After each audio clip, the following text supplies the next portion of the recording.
இன்றைக்கி நம்ம KVS வீட்டு சமையலில் பார்க்க போகிறது வெந்தய குழம்பு. இது வந்து உடம்புக்கு ரொம்ப குளிர்ச்சியானது. வெந்தயம், சாம்பார், வெங்காயம், பூண்டு இதை போட்டு செய்கிறதுனால காரக்குழம்பு பிடிக்காதவங்க கூட இந்த வெந்தய குழம்பு செஞ்சு கொடுத்தா நல்லா சாப்பிடுவாங்க. இதை எப்படி செய்கிறதுன்னு இப்போ நம்ம பார்க்கலாம். ஒரு கடாயில் ஒரு 4 ஸ்பூன் அளவு நல்லெண்ணெய் ஊற்றிக்குங்க. இது முழுக்க முழுக்க நல்லெண்ணெயில் தான் செய்யணும், அப்போ தான் நல்லா டேஸ்ட்டாக இருக்கும். சாம்பார் வெங்காயம் ஒரு 100 கிராம் எடுத்துக்கங்க. பொடிசாக இருந்தால் நம்ம கட் பண்ண வேணாம், பெருசாக இருந்தால் குறுக்க கட் பண்ணி போட்டுக்குங்க. இதில் ஒரு முழு பூண்டு உரித்து வச்சுக்கோங்க, அது போடுங்க. அது நல்லா வதக்குங்க. ஒரு 3 பச்சை மிளகாய் கீரி போட்டுக்குங்க. அதே போட்டு நல்லா வதக்குங்க. தக்காளி ஒரு தக்காளி பொடியாக கட் பண்ணிக்கங்க. நம்ம புளி சேர்க்கறதுனால தக்காளி 1 போட்டால் போதும். இதையும் போட்டு நல்லா வதக்குங்க. கல்லுப்பு கொஞ்சம் போட்டுக்குங்க. கொஞ்சம் உப்பு போட்டு வதங்கும் போது இந்த தக்காளிலாம் நல்லா குழஞ்சி வெந்துடும்.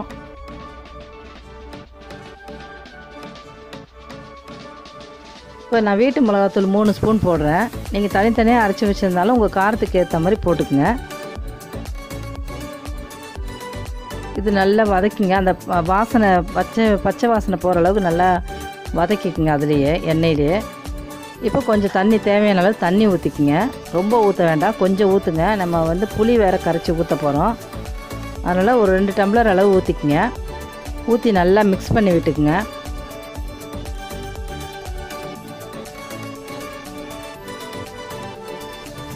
நல்லா மிக்ஸ் பண்ணி விட்டு ஒரு 5 நிமிஷம் கொதிக்கட்டும்.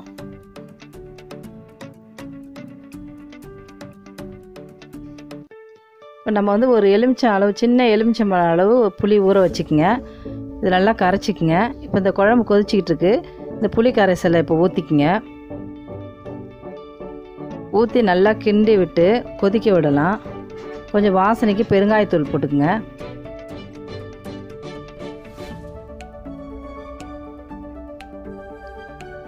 நல்லா தட்டு போட்டு மூடிடுங்க. நல்லா கொதிக்கட்டும்.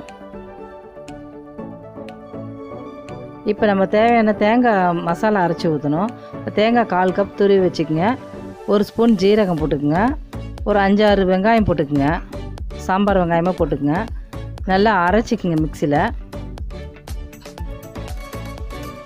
இந்த மாதிரி அரைச்சிக்குங்க. இப்போ நம்ம குழம்பு கொதிச்சிட்ருக்கு. இந்த ஸ்டேஜில் இதை ஊற்றிடலாம். தேங்காவை அரைச்சி வச்சுருக்க தேங்காய் விட்டு அந்த ஜாரில் கொஞ்சம் தண்ணி ஊற்றி அந்த தண்ணியை ஊற்றிக்குங்க. இதில் வேறு எக்ஸ்ட்ராலாம் ஊற்ற வேண்டாம், இந்த தண்ணியே போதும். இது வந்து நல்லா திக்காக இருக்கும் கொதித்து வரும்போது.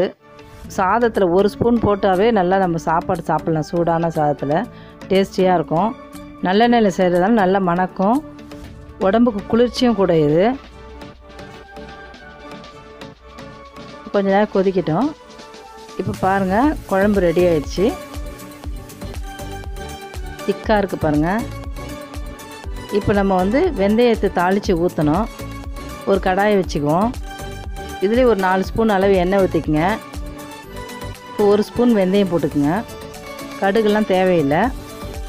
வெந்தயம் போட்டு கருவை விடாதீங்க, கொஞ்சம் செவக்க மட்டும் விடுங்க. இந்த மாதிரி செவந்திருக்கு பாருங்கள், இந்த அளவு வச்சுக்கோங்க. ரொம்ப கருவை விட்டிங்கன்னா கசப்பாக இருக்கும். இதில் கொஞ்சம் வெங்காயம் நறுக்கி போட்டுக்குங்க. சாம்பார் வெங்காயமே தான், பொடியை நறுக்கி நல்லா வதக்கிங்க. ஒரு இனுக்கு கருவேப்பிலை போட்டுக்குங்க.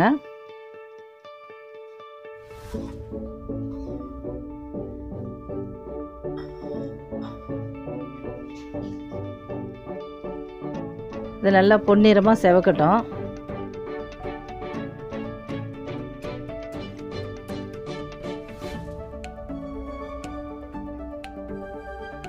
நல்லா கொதிச்சிச்சு, நல்லா வெந்துருச்சு பாருங்கள்.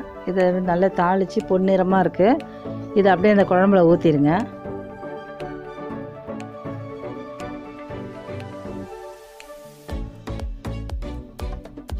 நல்லா மிக்ஸ் பண்ணி விட்டுக்குங்க. இது ரொம்ப டேஸ்ட்டாக இருக்கும், சுவையாக இருக்கும், எல்லாருமே சாப்பிட்லாம். காரக்குழம்பு பிடிக்காதவங்க கூட இதை விரும்பி சாப்பிடுவாங்க. இதை நீங்கள் ட்ரை பண்ணி பார்த்துட்டு கமெண்டில் சொல்லுங்கள். உடம்புக்கு ரொம்ப நல்லது. இந்த வெயில் காலத்தில் இந்த மாதிரி குழம்பு வச்சு கொடுத்தா ரொம்ப டேஸ்டியாக இருக்கும். சாப்பிடாதவங்க கூட சாப்பிடுவாங்க. துவையல் மாதிரி கூட தொட்டுக்கலாம். இந்த ரெசிபி உங்களுக்கு பிடிச்சதுன்னா லைக் பண்ணுங்கள், ஷேர் பண்ணுங்கள். இது வரைக்கும் நம்ம சேனலை சப்ஸ்கிரைப் பண்ணாதவங்க மறக்காமல் சப்ஸ்கிரைப் பண்ணுங்கள். பக்கத்தில் இருக்க பெல் பட்டனை ப்ரெஸ் பண்ணுங்கள். அப்போ தான் நாங்கள் போடுற வீடியோ உங்களுக்கு உடனே ரீச் ஆகும். தேங்க்ஸ்.